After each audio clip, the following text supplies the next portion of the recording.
안녕하세요. 지금부터 2018년도 제1회 고등학교 졸업학력 검정고시 과학 해설을 시작하겠습니다.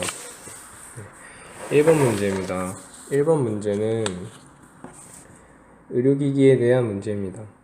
자, 다음 중 세기 변화는 화학 변화를 직접적으로 이용해 질병을 진단할 때 사용하는 것은?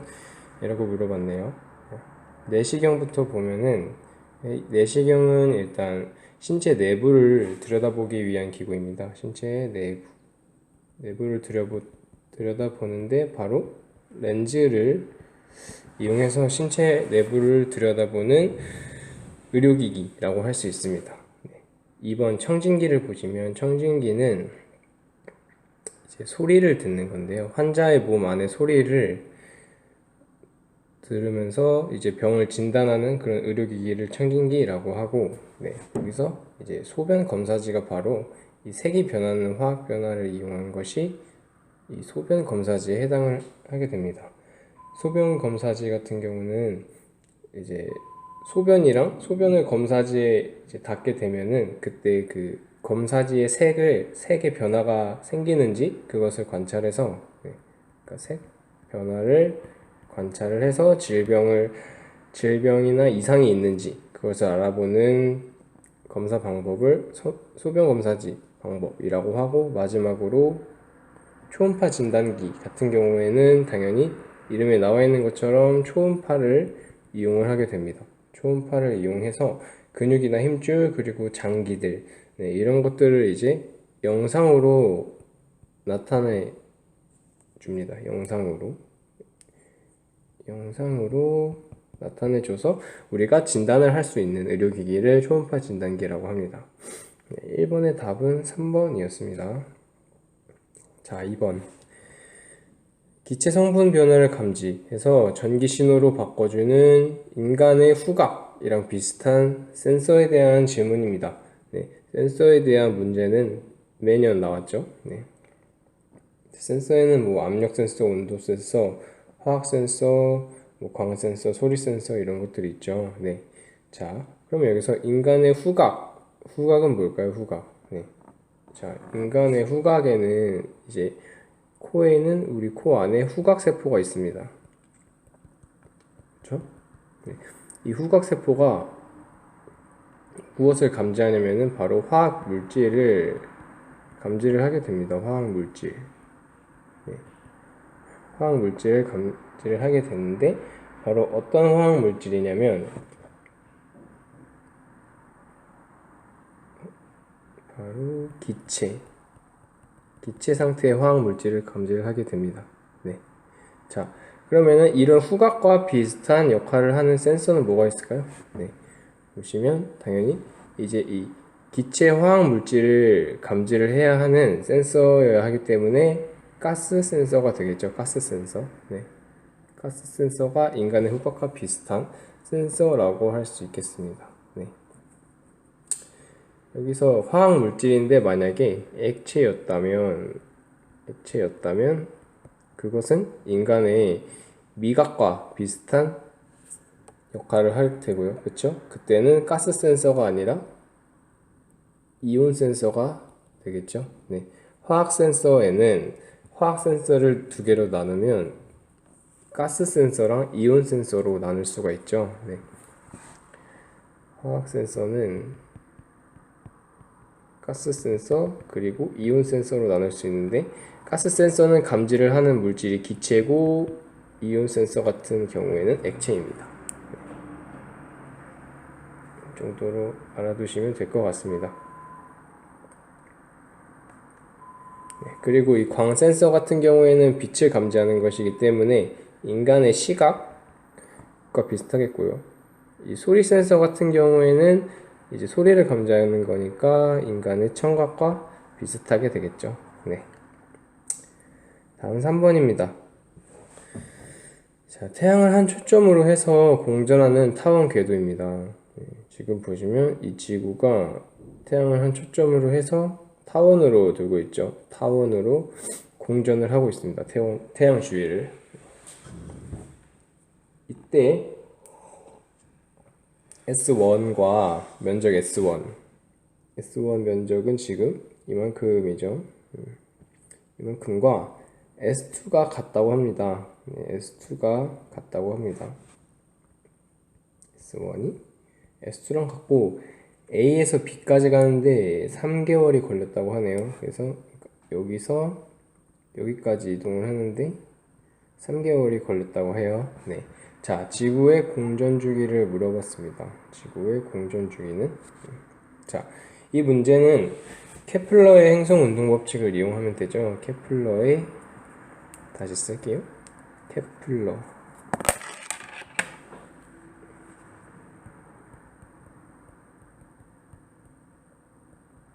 케플러의 행성 운동 법칙이 3개가 있었죠. 네. 그 중에서 두 번째에 해당하는 바로 면적 속도 일정의 법칙입니다. 면적 속도 일정의 법칙으로서 이제 같은 시간 동안 행성이랑 태양을 연결한 선분이 쓸고 간 면적은 같다. 이게 바로 면적 속도 일정 법칙이에요. 네. 무슨 말이냐면 자, 지금 여기서 A랑 그러니까 지구가 만약에 A에 있다고 합시다. 그러면은 이 행성과 태양을 연결한 선분이 이제 같은 시간 동안 쓸고 간 면적, 그러니까 즉 이만큼 이동을 했을 때 이 선분이 쓸고 간 면적을 다 합하면 S1이 되겠죠. 그쵸? 네. 이때 3개월이 걸렸단 말이죠. 3개월. 그죠? 그러면은 3개월을 지금 이 B에서 또 이동을 한다면 그때 면적이 S1과 같아진다 이 소리예요. 오케이? 근데 지금 S1이랑 S2가 같다고 했죠? 그렇죠? S1이랑 S2가 같다고 했으니까 이 말은 즉 무슨 말이냐면 지금 A에서 B까지 그러니까 S1 면적을 채우는 동안 우리가 3개월이 걸렸습니다. 3개월. 그렇죠? 근데 S1이랑 S2가 지금 같으니까 지금 B에서 여기 있는 원일점까지 또 행성이 이동하는데 3개월이 똑같이 걸린다 이 소리예요. 네. 이해가 되셨나요? 네. 그러니까 같은 시간 동안 이제 이 행성이 이동을 했을 때 그 면적이 같다 이 소리예요. 어떤 말인지 이해가 되셨죠? 네. 자, 그러니까 지금 S1이랑 S2가 같기 때문에 결국에는 A에서 B까지 이동한 시간과 B와 원일점까지 이동한 시간이 서로 같다 이 소리입니다. 네. 근데 지금 그렇다면 A가 지금 근일점이죠. 네. 근일점에서 원일점까지는 딱 타원 공전 궤도 주기의 반이 됩니다. 그렇죠? 딱 반이 돼요. 이 반을 가는데 우리가 3개월 각각 3개월 더해서 총 6개월이 걸렸죠. 네. 총 6개월이 걸리게 됩니다. 그렇죠? 그러니까 공전 주기를 물어봤으니까 공전 주기는 한 바퀴를 다 돌 때 걸린 시간이니까 그죠? 한 바퀴를 다 돌려면은 지금 6개월에 곱하기 2를 해서 12개월이 되겠습니다. 자, 다음은 4번 문제입니다. 자, 발전 방식에 대해서 물어봤습니다. 네, 발전 방식엔 여러 가지가 있는데 과연 이것은 무엇을 이용한 것일까요? 보시면 마그마에 의해 데워진 고온의 지하수 수증기를 끌어올려 터빈을 돌려 전기를 생산. 네, 그러니까 마그마에 의해서 데펴진 이 고온의 지하수로 전기 에너지를 발생하는 거죠. 네. 그렇다면 자, 무엇을 이용하는 것이냐? 마그마는 땅 속에 있죠. 땅 속에 있는 열을 이용한 거죠. 네, 땅 속에 있는 열을 이용한 바로 지열 발전이 되겠습니다. 네. 풍력 발전은 바람, 그죠? 바람을 이용한 것이고 태양광 같은 경우에는 햇빛, 그리고 화력 발전 같은 경우에는 이제 석유나 석탄 같은 화석 연료 있죠? 연료를 연소시킬 때 연소시키면서 나오는 에너지를 이용하게 됩니다. 그래서 4번의 답은 1번이 되겠습니다.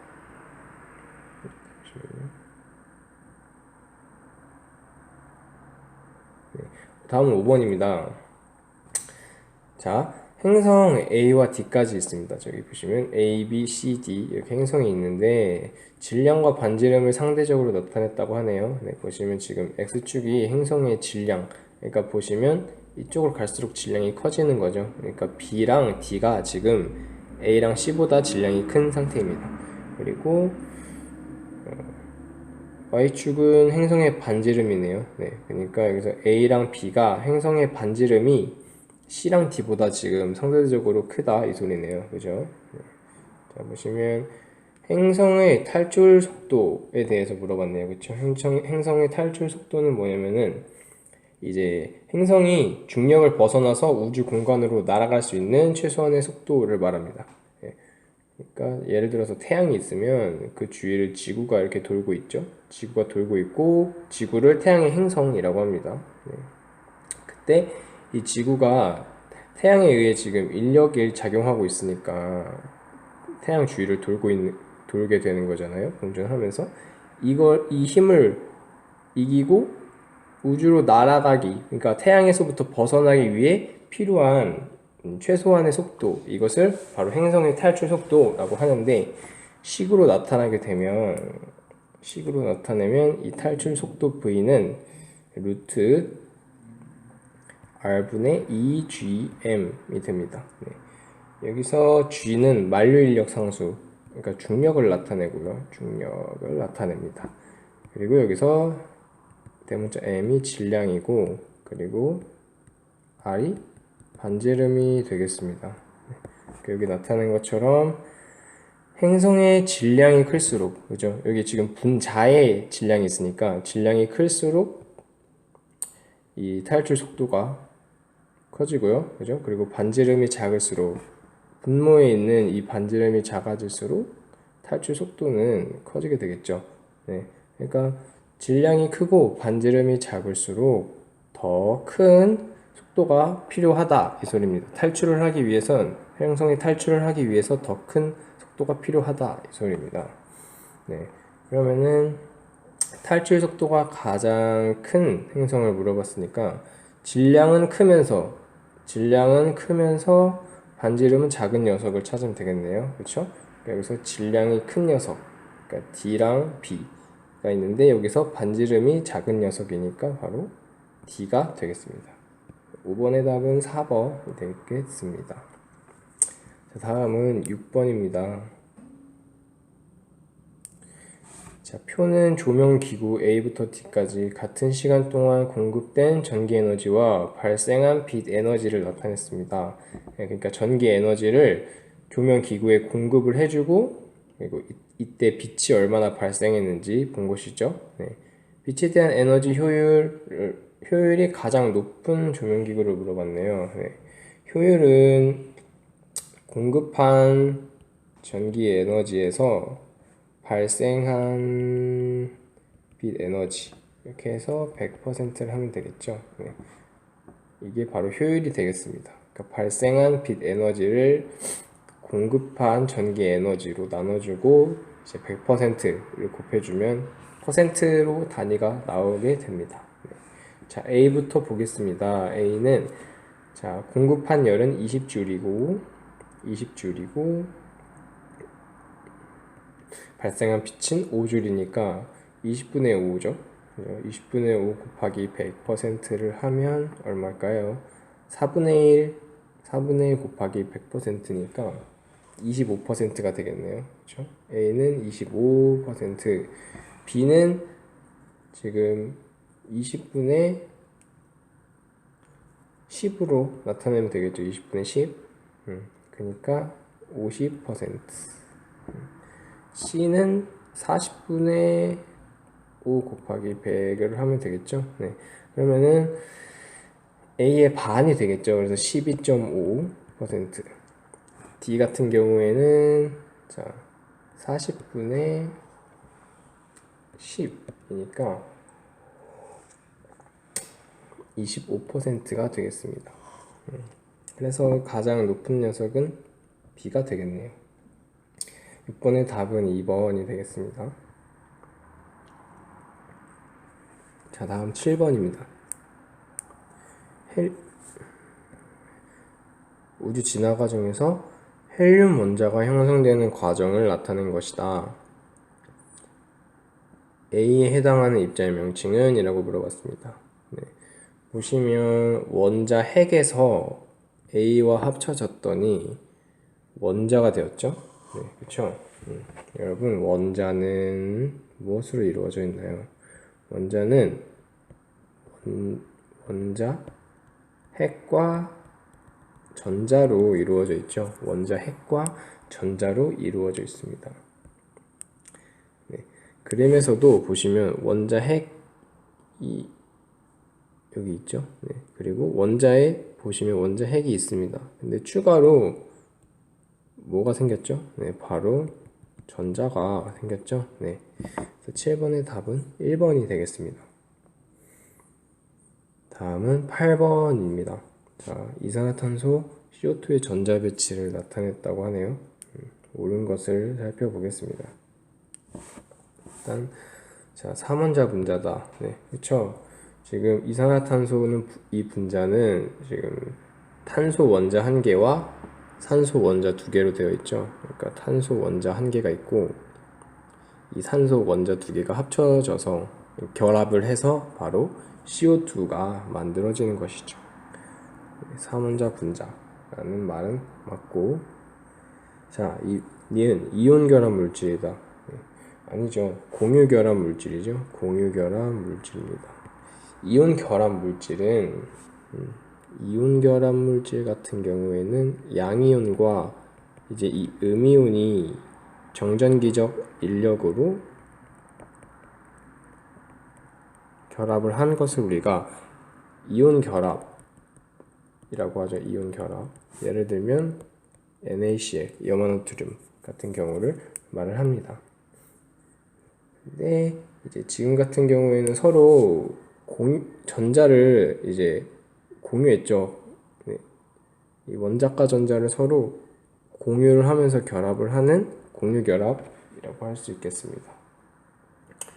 자, 공유 전자쌍은 총 몇 쌍이다 라고 물어봤네요. 네. 공유 전자쌍은 이제 전자쌍 한 개당 전자를 2개씩 공유를 하고 있는 거예요. 전자 2개. 네. 보시면 이제 이 탄소가 지금 산소 2개와 결합을 하고 있죠. 그러니까 탄소의 입장에서 봤을 땐 산소 2개와 결합을 하고 있고, 산소의 입장에서 봤을 때는 탄소랑 결합을 하고 있어요. 그쵸? 네. 근데 보시면 지금 결합을 공유전자쌍 2개로 하고 있죠. 2개, 2쌍. 그쵸? 왜냐면 전자가 지금 공유하고 있는 전자가 4개잖아요. 그쵸? 네. 그리고 이 탄소와 산소 사이에도 2쌍. 그러면 합치면 총 4쌍이 되겠죠. 그래서 공유 전자쌍은 총 4쌍이다. 8번의 답은 3번이 되겠습니다. 이렇게 두 원자 사이에 전자쌍이 한 쌍이라면 그거는 우리가 단일 결합이라고 말을 하고요. 지금처럼 2쌍이나 이 CO2의 경우처럼 2쌍이나 혹은 3쌍 이런 식으로 되면 그것을 우리가 다중결합이라고 합니다. 다중결합. 그래서 2쌍이면 2중결합, 3쌍이면 3중결합 말을 합니다. 자, 9번입니다. 인공적으로 합성된 고분자 물질이라고 했네요. 그쵸? 고분자 화합물에는 일단 고분자 화합물은 분자량이 반 이상인 매우 큰 물질을 말을 합니다. 분자량이 매우 큰 물질을 말을 하고요. 이 고분자 화합물을 2가지로 분류를 할 수 있는데 바로 천연 고분자 화합물이고요. 천연. 이 천연은 자연이나 체내에서 만들어진 녀석들을 우리가 천연 고분자 화합물이라고 말을 합니다. 글씨가 네. 그래서 뭐 예를 들면은 이 단백질은 바로 이 아미노산을 단위체로 하는데 아미노산들이 많이 모여서 단백질이 되고요. 그리고 녹말은 포도당이 모여서 만들어집니다. 그리고 또 DNA는 뉴클레오타이드라는 녀석이 모여서 만들어지죠. 뉴클레오타이드. 이와 상대적으로 이제 천연 고분자 화합물이 아니라 합성 고분자 화합물이 있습니다. 합성 고분자 화합물이 있는데 보시면 인공적으로 합성된 고분자 물질이다 나와 있으니까 일단 합성 고분자 화합물이 있고요. 이 녀석은 사람들이 만든 녀석이에요. 필요에 의해서 사람들이 만든 고분자 화합물입니다. 뭐 예를 들면 이제 폴리에틸렌, 나일론, 비닐 이런 것들이 있는데요. 네, 그래서 여기 보시면 폴리에틸렌이 있죠. 네, 폴리에틸렌이 있습니다. 그래서 9번의 답은 4번이 되겠습니다.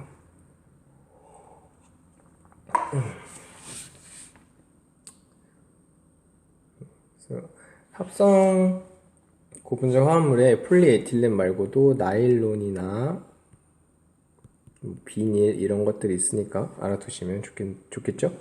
자, 10번은 산소가 반응물로 참여하는 화학 변화가 아닌 것은? 이라고 물어봤네요.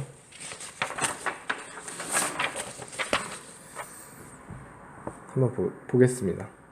자, 얼음이 녹는다, 부탄가스의 연소, 철제 농기구가 녹슨다, 사과가 갈변한다. 네. 자, 연소가 되려면 우리 산소가 있어야 연소를 할 수 있죠. 그렇죠? 산소가 없으면 물질이 불에 타지를 않아요. 그렇죠? 그러니까 연소에는 O2, 산소가 필요하고, 녹슨다는 것 역시 이 철이 산소와 결합을 하는 것을 우리가 녹슨다라고 하고, 이 사과가 갈변한다는 것이 사과를 깎아 놓으면 갈색으로 색이 변하는 걸 우리가 사과가 갈변한다 라고 말을 합니다. 이 현상 역시 바로 이 산소에 의해서 생기는 현상이고, 이 얼음이 녹는다는 것은 바로 상태 변화를 말하죠. 상태 변화를 말합니다. 상태 변화는 예를 들어서 물 같은 이제 물질이 고체 그리고 액체, 이 기체 간의 변화를 상태 변화라고 합니다. 물을 예를 들면 얼음이 물이 되기도 하고, 물이 얼음이 되기도 하고, 그쵸? 그리고 이 물이 수증기가 되기도 하고, 수증기가 물이 되기도 하고, 이런 변화를 우리가 상태 변화라고 하죠. 네. 이 상태 변화는 산소가 딱 참여를 하는 것 반응은 아닙니다. 네. 그래서 답은 1번이 되겠고요. 자, 이 상태 변화는 물리 변화에 속하게 됩니다. 물리 변화에. 네. 변화를 두 개로 크게 나누면 화학 변화와 물리 변화로 나눌 수가 있어요. 네. 이 물리 변화는 물질의 성질이 변하지 않습니다.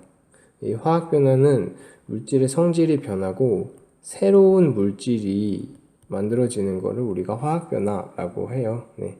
그래서 보시면은 화학 변화가 아닌 것, 산소가 참여한 화학 변화가 아닌 것을 물어봤으니까 이 물리 변화 바로 1번이 되겠습니다. 자, 다음은 11번. 다음 설명에 해당하는 물질은 이라고 물어봤습니다. 대기 중 가장 많다 하면은 여러분들이 바로 N2 질소를 고를 수 있겠습니다. 78% 정도 있고, 원자 두 개가 삼중결합을 이루고 있다. 그쵸? 질소가 원자과 전자를 6개를 공유해서 이렇게 결합을 합니다.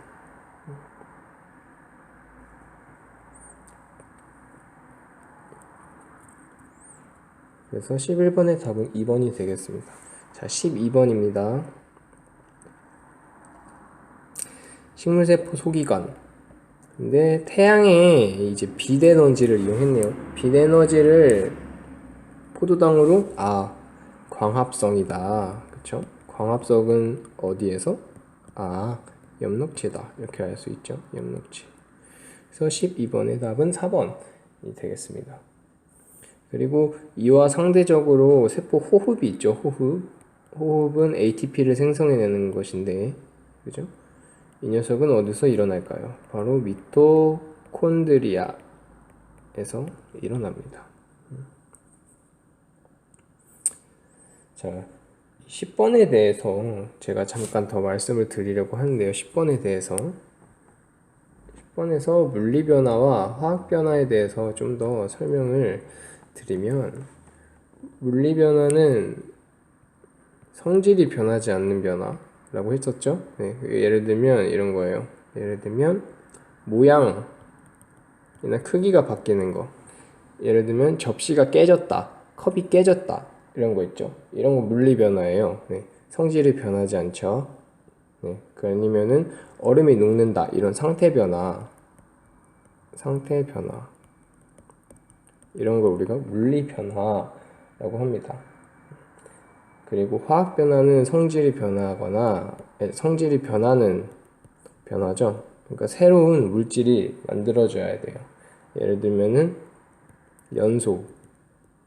연소를 하면 산소와 결합해서 새로운 물질이 만들어집니다. 그렇죠? 그리고 뭐 녹이 스는 반응, 이것도 산소와 결합을 하는 거고요. 사과의 갈변, 이런 것들은 다 새로운 물질이 되는 화학 변화라고 할 수 있습니다. 자, 넘어가겠습니다. 13번입니다. DNA에 대한 질문인데,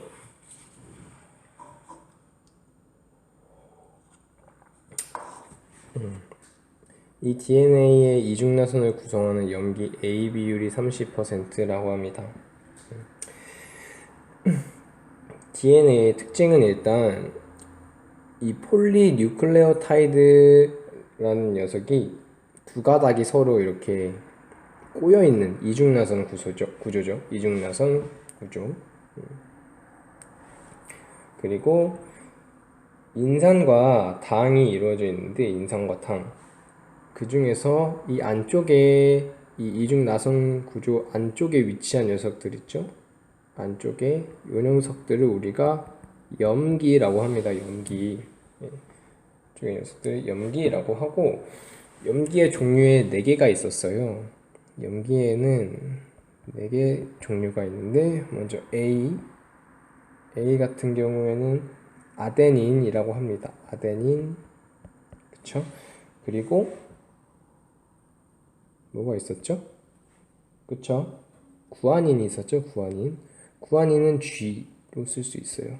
구아닌. 그리고 사이토신은 C. 마지막으로 티민, T, 이렇게 있었어요. 그쵸? 네. 그래서 특징이 뭐였냐면 A는 T랑만, 아데닌은 티민이랑만 결합을 하고, 구아닌은 사이토신이랑만 결합을 했습니다. 자, 근데 이때 염기 중 A가 30% 있다고 했어요. 얘가 30%. T의 비율은? 그러면은 A랑 T랑만 결합을 하니까 당연히 T도 30%가 있어야겠죠? 그쵸? 그래서 13번의 답은 3번이 되겠습니다. 자, 14번입니다. 다음 설명에 해당하는 영양소는? 이라고 물어봤네요. 자, 1g당 9kg 영양을 내는 에너지원. 우리 에너지원에는 주로 우리가 탄단지가 있었어요. 탄단지. 그쵸? 그리고 버터와 식용유. 그럼 여기서 지방이 되겠죠. 그쵸? 탄수화물이랑 단백질은 1g당 4kcal 열량을 내는 것이었죠. 그래서 14번의 답은 2번. 자, 15번입니다. 다음 설명에 해당하는 병원체. 병원체는 체내에서 질병을 일으키는 미생물을 우리가 병원체라고 했어요. 그래서 종류에는 바이러스, 세균, 곰팡이, 원생동물들이 있었습니다. 네. 자, 이 중에서 단세포 원핵 생물이다, 대장균, 콜레라균, 네, 이런 녀석들은 바로 세균이죠. 세균. 단세포 원핵 생물. 그래서 답은 1번이 되겠습니다. 네. 바이러스 같은 경우에는 스스로 이제 물질 대사를 할 수 없죠. 숙주가 필요해. 숙주가 필요한 녀석을 바이러스라고 했고요. 그렇죠? 예를 들면 인플루엔자 바이러스 이런 것들이 있죠. 그리고 곰팡이는 피부에 번식하거나 포자가 체내로 들어와서 질병을 일으키는, 예를 들면 무좀 같은 녀석들을 우리가 곰팡이라고 했습니다. 그리고 원생동물이 있었는데요.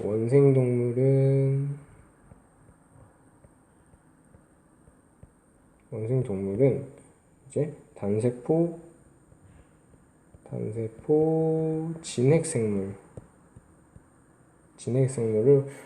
원생동물이라고 했고, 예로는 말라리아, 아메바 이런 녀석들이 있습니다. 여기 있네요. 아메바. 이런 녀석들을 우리가 원생동물이라고 합니다. 이 정도로 알아두시면 될 것 같습니다. 자, 다음은 16번입니다.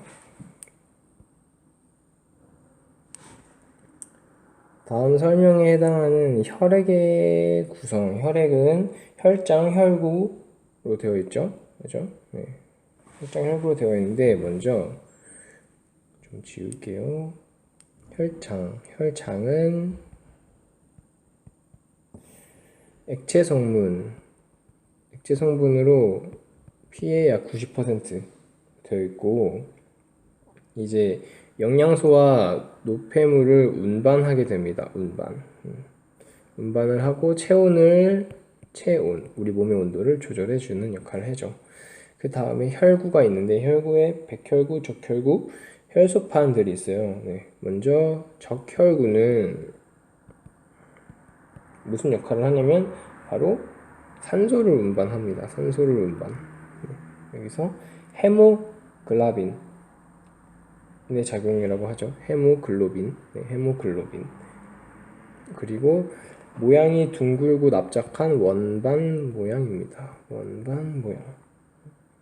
그래서 이 적혈구가 부족하면 빈혈이 일어나죠. 그리고 다른 혈구가 바로 백혈구가 있어요.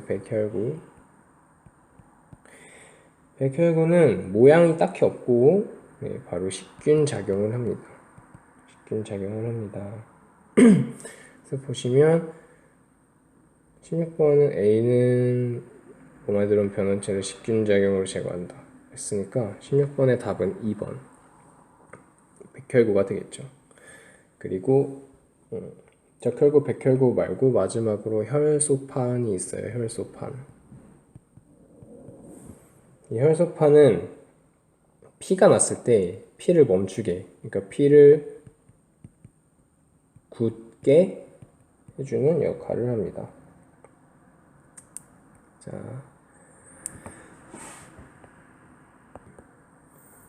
다음은 17번입니다.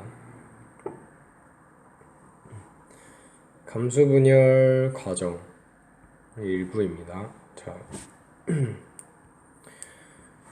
AC 중 염색체 수가 가장 많은 세포는? 이라고 물어봤죠. 네. 자, 감수분열은 제1과정과 2과정으로 나뉘게 되는데요. 제1분열은 이제 부모님에게서 받은 상동 염색체 쌍이 분리가 됩니다. 무슨 소리냐면은 부모님한테서 지금 이 상동 염색체의 한 쌍을 받았어요. 보시면 이 두 녀석을 바로 상동 염색체라고 하고, 이 쌍이 이제 반으로 쪼개지는 게 아니라 쌍이 각각 분리가 됩니다. 보시면 쌍에서 하나로 분리가 되었죠. 이 과정을 감수 1분열이라고 말을 하고, 이때 바로 염색체의 수가 감소를 합니다. 염색체의 수가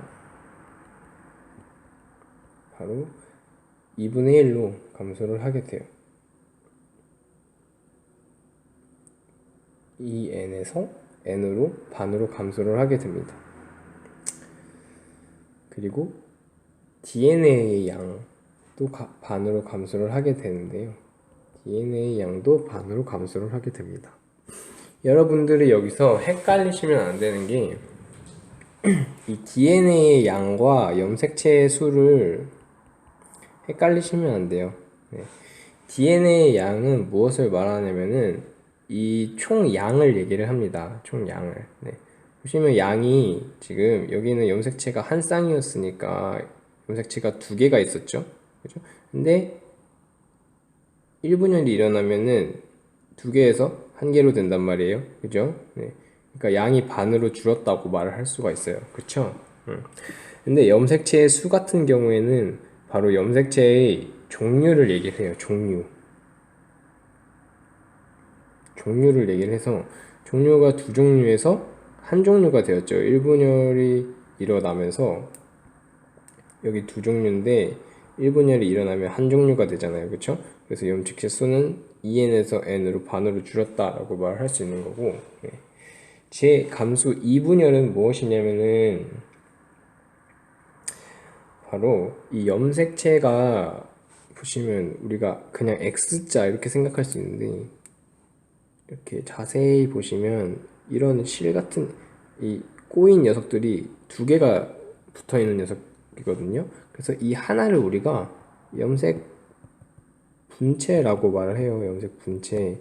이렇게 염색체가 염색 분체 두 개로 나뉘는 거를 이제 제2분열이라고 말을 하는데 이때는 중요한 게 뭐냐면은 자, DNA 양이 어떻게 될까요? DNA 양은 자, 염색 분체 두 개로 이루어져 있던 녀석이 하나로 쪼개졌죠? 그러니까 DNA 양은 절반이 됩니다. 근데 염색체 수는 어떻게 되냐?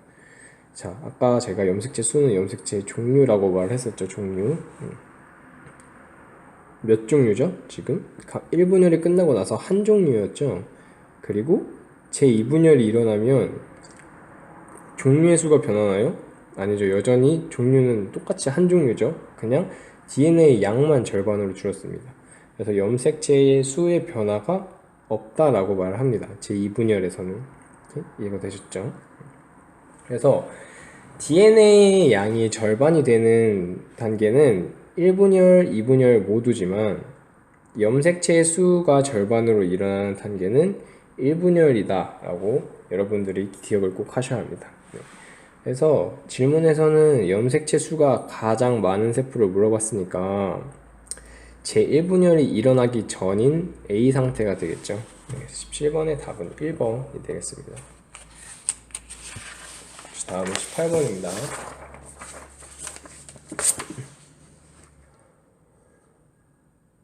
태양계에서 수소 핵 융합 에너지를 방출하는 천체에 대해서 물어봤네요.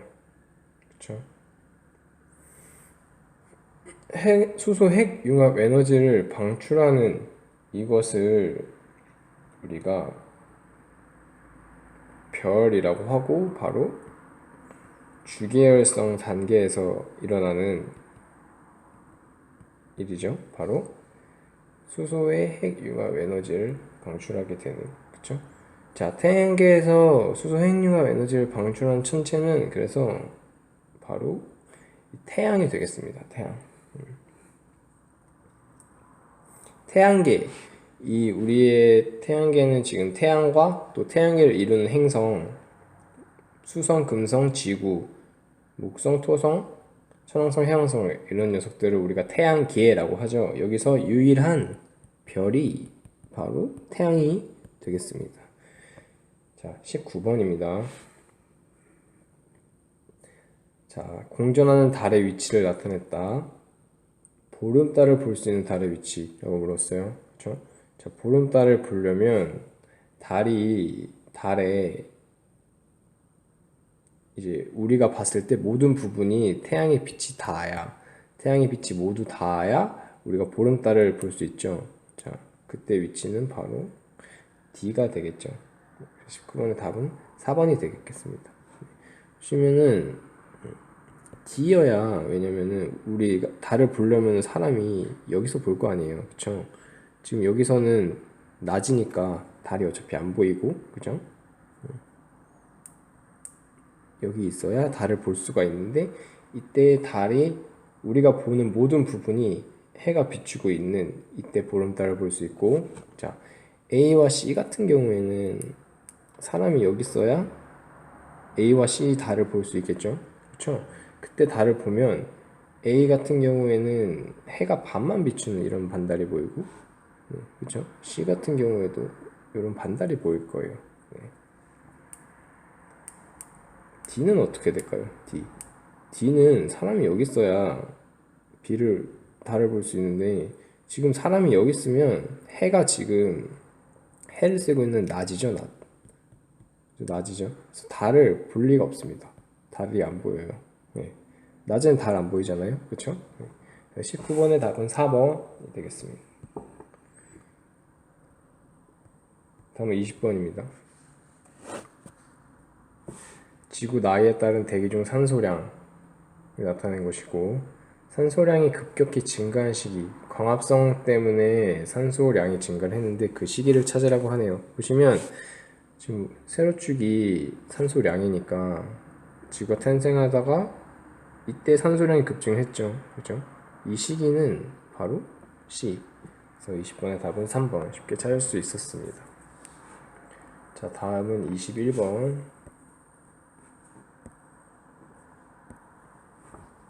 21번입니다.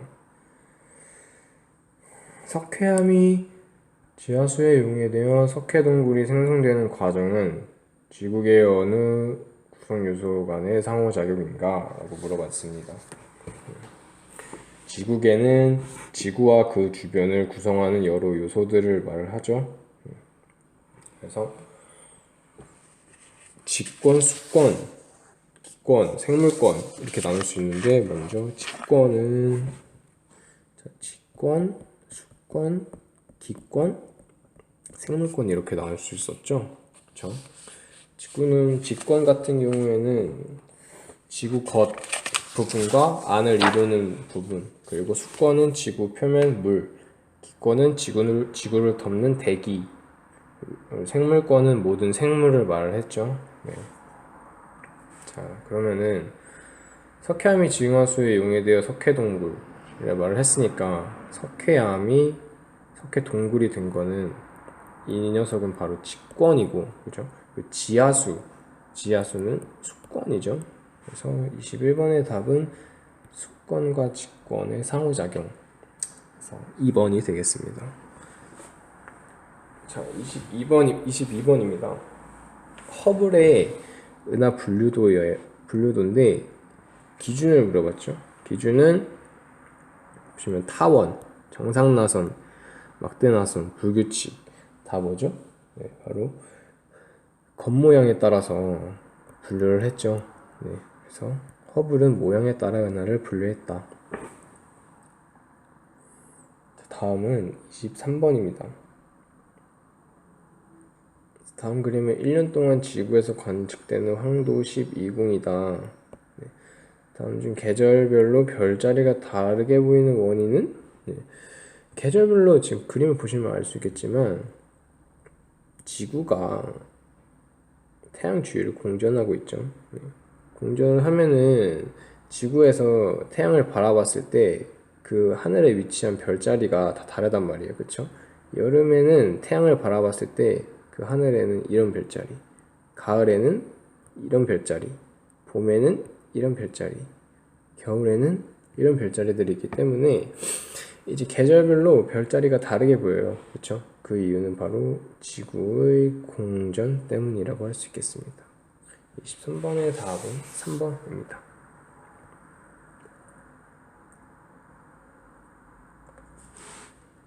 24번입니다.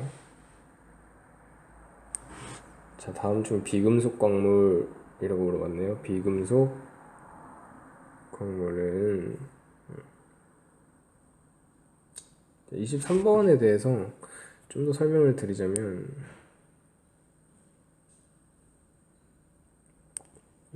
이 황도 12궁 같은 경우에는 이제 12개의 별자리인데, 이제 지구에서 봤을 때 사실은 지구가 태양 주위를 돌고 있지만, 그쵸? 지구가 태양 주위를 돌고 있지만, 지구에서 우리의 입장으로 봤을 때는 우리가 움직이는 게 아니라 마치 태양이 움직이는 것처럼 보이잖아요. 그쵸?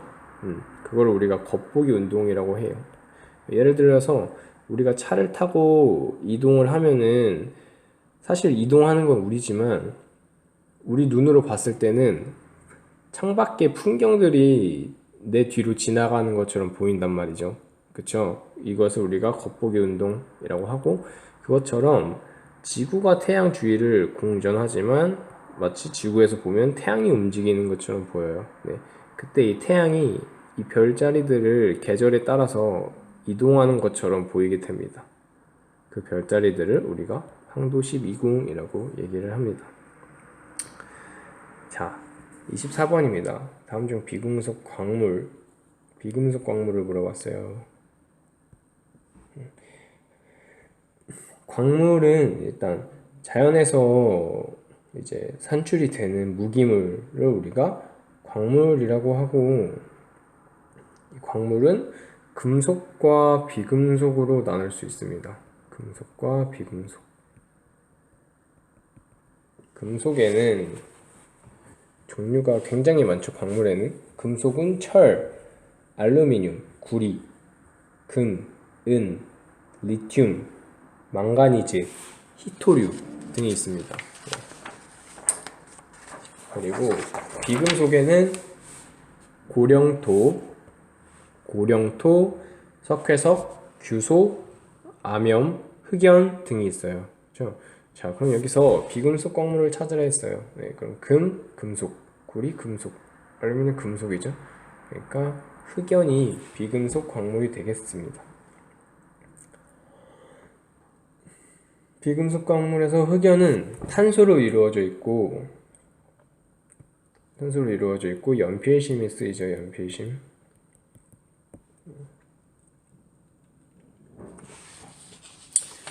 그 밖에 다른 녀석들을 보면 이 나머지 금속 광물에 대해 설명을 하자면, 금은 일단 반도체 이런 데에 쓰이고요. 반도체. 그리고 구리 같은 경우에는 전선에 쓰이고, 알루미늄은 건축에 많이 쓰이게 됩니다. 다음은 25번에 대한 현상. 자, 동태평양 수온 나왔고 무역풍 나왔다 하면은 바로 여러분이 두 가지를 생각을 해야죠. 바로 엘니뇨와 또 이외에 반대에 해당하는 라니냐. 자, 동태평양연한 수온, 무역풍 나오면 바로 이렇게 두 개 생각하시면 됩니다. 자, 엘니뇨는 무역풍 약화고요. 네. 라니냐는 무역풍 강화입니다. 네. 그래서 수온이 엘니뇨 같은 경우에는 평소보다 높아지게 되고, 라니냐 같은 경우에는 수온이 평소보다 낮아지게 돼요. 네. 이렇게 기억을 하시면 여러분들이 엘니뇨와 라니냐를 구분할 수가 있어요. 자, 문제에서는 동태평양 수온이 감소했고 무역풍이 강화됐으니까 바로 라니냐가 되겠죠. 그래서 25번의 답은 2번이 되겠습니다. 네. 다른 보기는 황사는 여러분들이 아시는 거고요. 그렇죠? 모래바람, 중국에서 불어오는 모래바람이죠. 그리고 오로라는 이제 태양풍, 이제 극지방에서 볼 수 있는데, 태양풍 때문에 만들어지는데, 이 태양풍 때문에 이 대전이 된 입자와 대기 간의 충돌로 빛이 만들어져요. 그 빛을 우리가 오로라라고 합니다. 그리고 자기 폭풍은 이것도 태양풍 때문에 만들어지는데, 지구 자기장 세기가 변하는 거예요. 지구 자기장 세기가 급격하게 변하면 그걸 우리가 자기폭풍이라고 하고요. 네. 이때 오로라가 또 발생을 하고 뭐 통신이 안 터지는 그런 현상들이 발생을 합니다.